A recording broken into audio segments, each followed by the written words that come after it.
Let the suspense build up just a little bit. And I think you may want to get your phones out and ready for this, because it's not every day that we have an award-winning international content creator joining us and inspiring us to learn. Global Youth, handa na ba kayo for our Lumpia Queen? Give it up for my fellow scholar ng bayan, Abby Martin!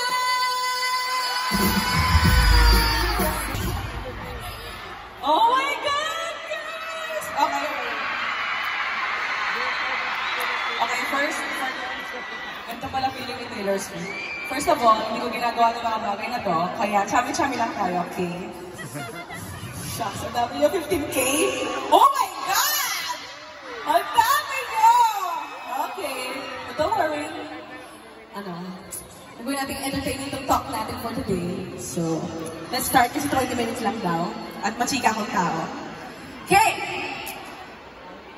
Let me start with a question.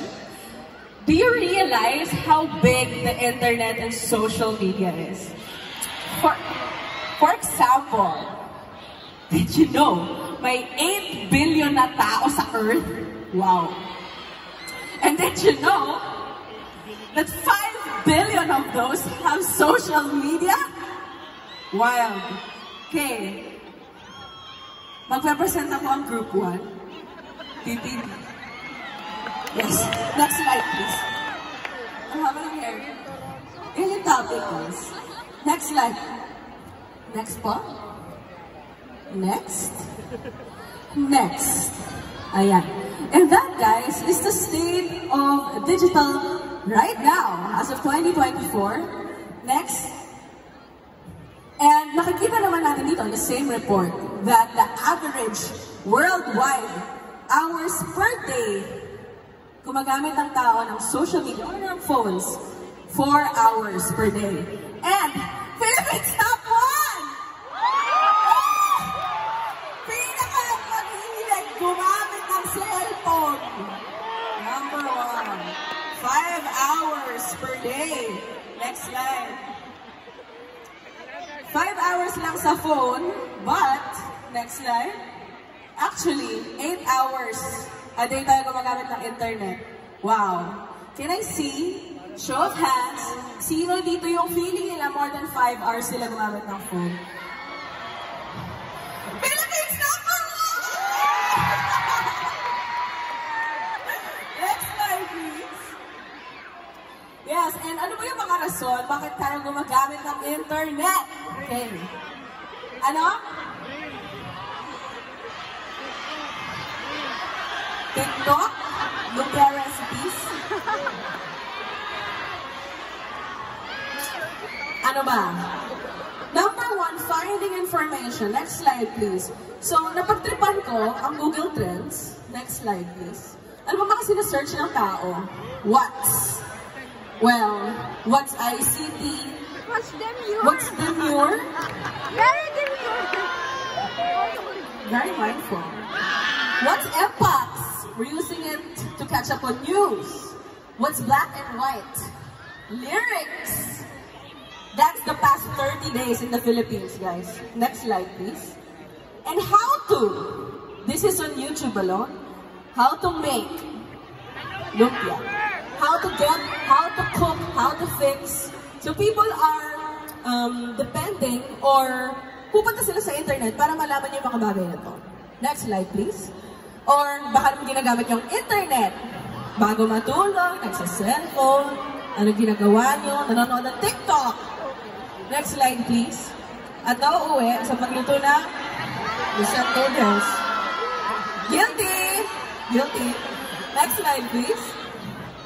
And ito naman yung most used social media platform in the Philippines. It's Meta, which means Instagram, Facebook, Messenger.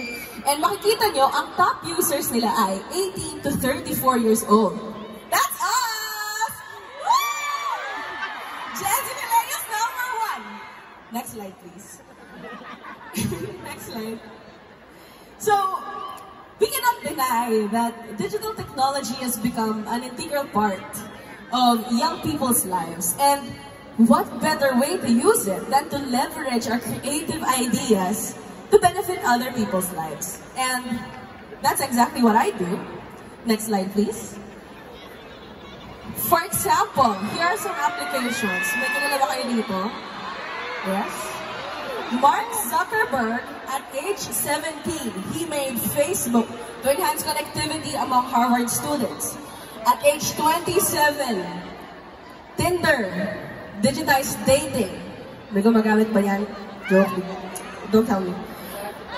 Kong TV started 17 years old, pioneer vlogger, now one of the most influential, most viewed vlogger of our time. Jo Marie revolutionized online selling, binabaliwag ang mga gamit para ipakita na matibay. And one of the young directors who just got listed as Gen T Leaders of Tomorrow, directed Maria Clara Ibarra, 2 months most viewed series on Netflix Philippines. Yan ang power ng youth with digital innovation. Next slide, please. Okay, so right now, inevitable na gumagamit tayo ng social media and internet, tumataas rin yung mga taong may social media presence or gumagawa na sarili nilang personal brand. And the interesting thing about this is most of them, not most, but a lot of them are young people. Age is no longer a barrier. And next slide, please. And one of the opportunities or one of the things that social media and the internet offers us is this new role, which is digital influencers or digital influence. This is the definition if you search it elsewhere, but I would define it as someone who would use digital platforms or social media to impact other people's lives. Next slide. And hindi ko pala na-introduce sarili ko. Hi guys, I'm Abby Marquez. People call me Lumpia Queen, and by definition, I am a digital influencer. Next slide, please. So, let me tell you about my story. I started in January 2022, 14 followers, trip lang, pinagtripan ko ang TikTok. Next slide, please. And for some reason, the first video na binoise over ko, nag-viral siya. So, inulit-ulit ko lang siya. I tried to be consistent with it. I'm expecting nothing really in return, but just the satisfaction of sharing recipes and making engaging videos online, posting it, and people are finding it valuable. So, February 2022, I started this What Happens If We in Lumpia Rap. That series became a hit. And next slide, please.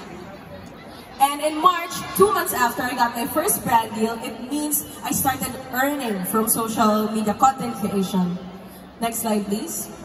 And those opportunities are minsan free products, minsan feature our brand or a product in your video. Or sometimes they would be, hey, come over, let's do a video together. And this is Erwan Yusuf. He's one of the few people who saw the potential in it. Nung nag-start pa lang ako, nakinuha niya ako to host some of his videos on his channel feature. Next slide, please. So, 6 months after, I graduated college in UPD, and since I was already earning from it, I didn't apply for a job. Instead, I bought my first camera. Next slide, please. And 6 months also, I got my 1 million follower account. And then 6 months after that, another 1 million. And then, next slide, please. And then, I finally got signed into a management. Next slide, please. Dima. And ito na, 2 years after I got these recognitions, locally, TikTok Foodie Creator of the Year. And that really blew my mind because so much food content creators are out there. I just started and I don't know how I got this, but thank you TikTok. But yes. Next slide, please. And not just locally, just in the past few months, sunod-sunod, first Filipina, born and raised in the Philippines, to win a Webby Award in New York. I got listed in Forbes 30 under 30. Tatler Asia. My childhood dream to get nominated for James Beard. Shucks. And that is all because I like to share Filipino recipes online. Next slide, please. And with these recognitions, I also got to visit places, other countries. So what do you know? Do you know these people? Sawiti, you have Uncle Roger, QCP, Chef Rush. Wow, pinapanood ko lang sila before, but here we are. Next slide, please. So what did I do? I used digital innovation. I harnessed the power of social media and turned my passion and creativity into a thriving career. You can too. Next slide, please. So, social media and the internet presented to us new job roles. Like, hindi lang content creator, but social media manager. A lot of companies right now are hiring digital marketers. Did you know that when I hire someone, I really try to look for a specific experience in social media. Like, social media or online content writer, online content video editor, because it's very completely different. Next slide, please. And in other industries, in healthcare, who would have known online consultations na tayo ngayon?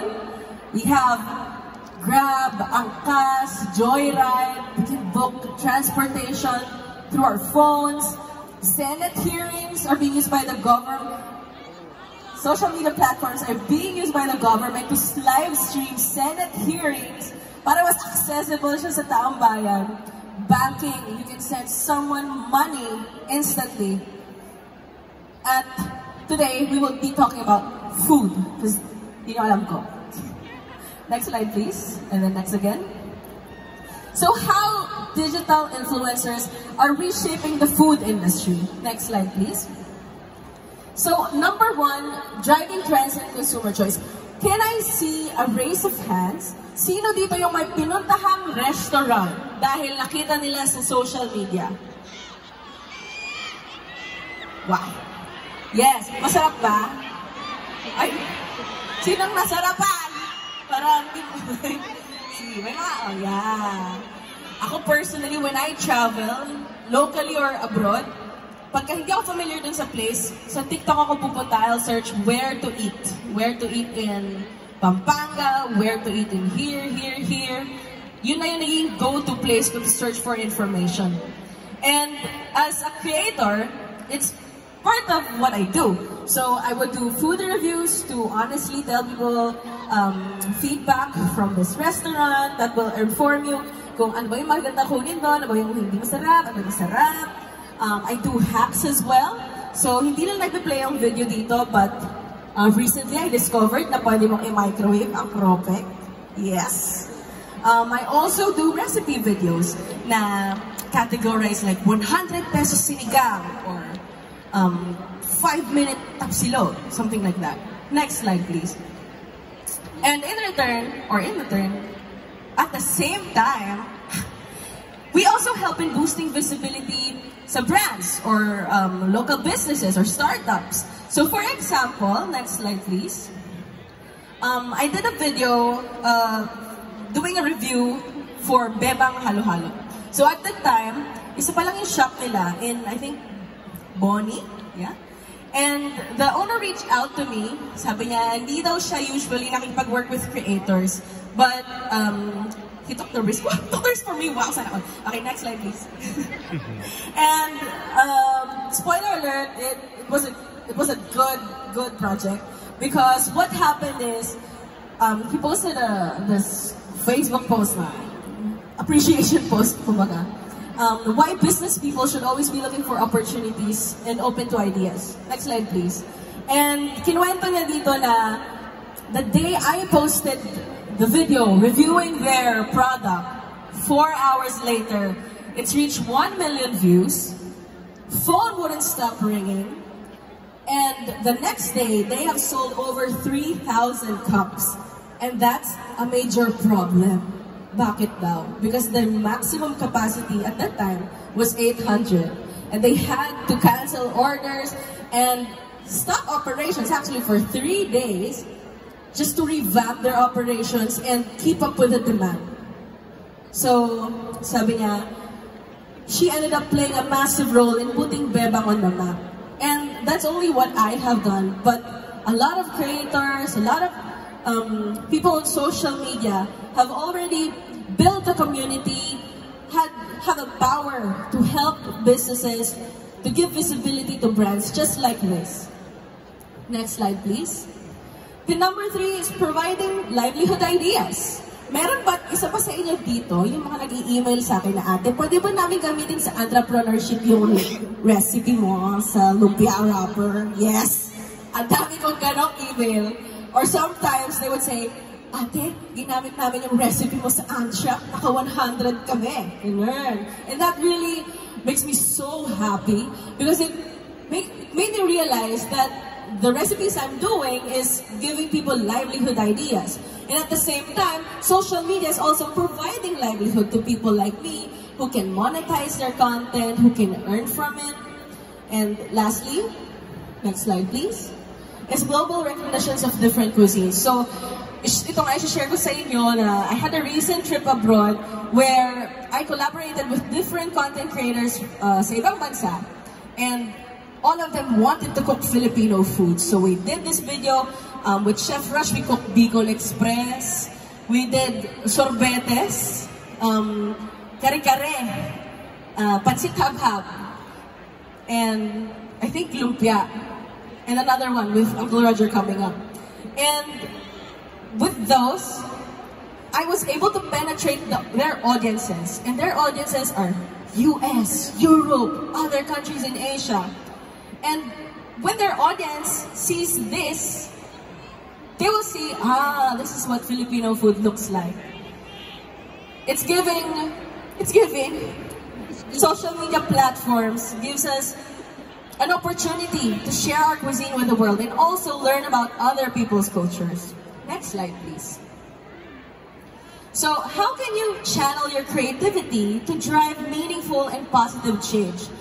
Hindi lang to for creators. If you're a business owner or if you have your personal projects, it's a good idea to try social media and use its power to your own advantage. And how do you do that? Here are a couple of tips.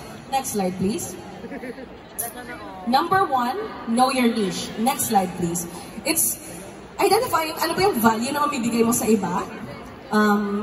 How do you make your videos or your posts engaging para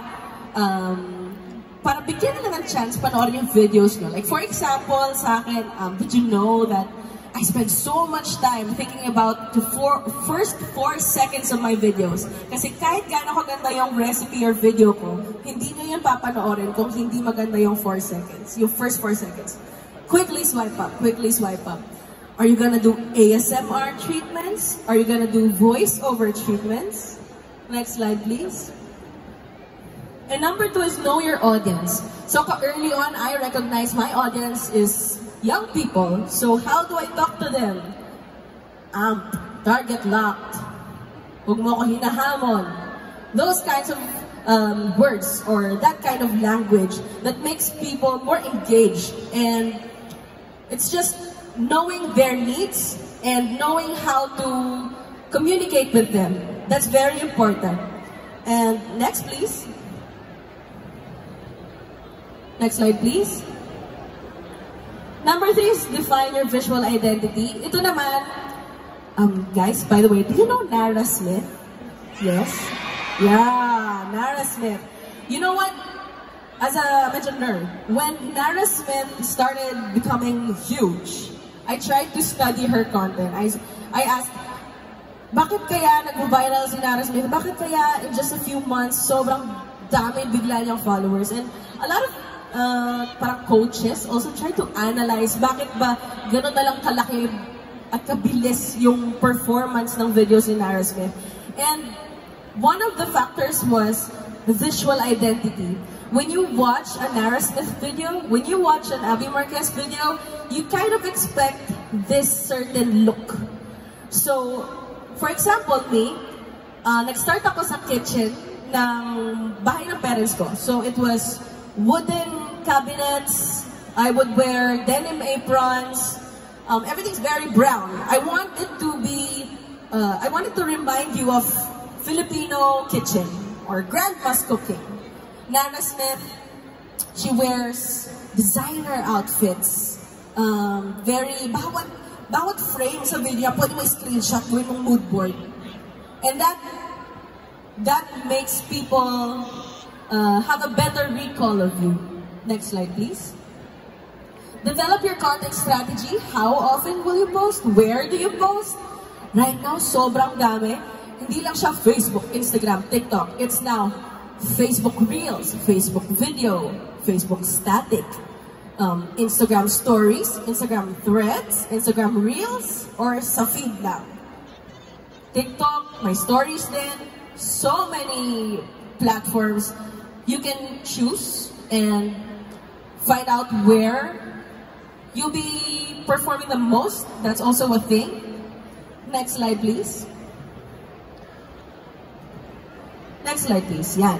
And actually, social media is giving us already some tools to actually help us track the performance. And this is medyo parang on the back end na to, but usually, ito yung magbibigay sa atin ng clues. Like for example, itong video na to, it says here na yung mga tao, pinanood lang nila yung video until 5 seconds. So, pupuntahan ko yan sa insights ko. Babalikan ko yung video. Ano ba yung ginawa ko ng 5 seconds? Bakit nag-scroll down yung mga tao? So, yan yung mga ginagawa ng mga creators in the back end. Businesses also, when they try to review ads, kailan ba sila nag-skip, blah, blah, blah. Next slide, please. And lastly is keep evolving. So, people, their interests actually, it develops, it changes. Yung mga gusto ng tao last year or last month or last week, baka hindi na yun yung gusto ngayon. And to be relevant, to keep your relevance as a brand, or as a personal brand, you have to keep evolving and keep your timeline fresh. So it's actually an ongoing research, trying to keep up with trends, what sticks, and what do people like right now. Next slide, please. And to summarize, we learned how big social media and the internet is, and how we could use it to put our creativity and passion into something thriving, and something that will benefit or impact other people's lives positively. And actually, yun na yun. Thank you guys for listening. If you have more questions, I think we'll have a Q&A afterwards. Next slide, please. If you want to keep in touch and see how I apply those tips or those theories on social media or in actual videos, you can find my videos in here. Next slide, please. And now we're open for questions. Woo! All right. Thank you very